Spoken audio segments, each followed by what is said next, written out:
বাংলাদেশের প্রায় 38% মানুষ প্রত্যক্ষ ও পরোক্ষভাবে কৃষির উপর নির্ভরশীল হয়ে থাকলেও 2026-27 অর্থবছরে জাতীয় বাজেটে মোট কৃষিখাতে বরাদ্দ করা হয়েছে 28,881 কোটি টাকা, যা মোট বাজেটের প্রায় 3.1% থেকে 3.2%, যা দেশের প্রান্তিক কৃষক পর্যন্ত পৌঁছায় না। আসেন বিস্তারিত আলোচনা করি।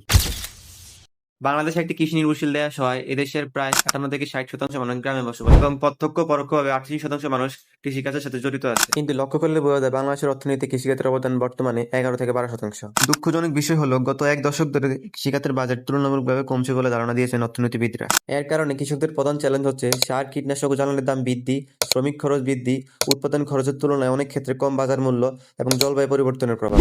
বাংলাদেশের কৃষিখাতকে আরও উন্নতশীল ও টেকসই করতে কিছু পদক্ষেপ গ্রহণ করা প্রয়োজন, যা হলো কৃষিতে বাজেট ও বিনিয়োগ বৃদ্ধি, পণ্যের ন্যায্য মূল্য নিশ্চিত করা, আধুনিক প্রযুক্তি ব্যবহার, কৃষি গবেষণা উন্নয়ন, সহজ শর্তে কৃষি ঋণ এবং পোল্ট্রি ও প্রাণী সম্পদ খাতে সহায়তা।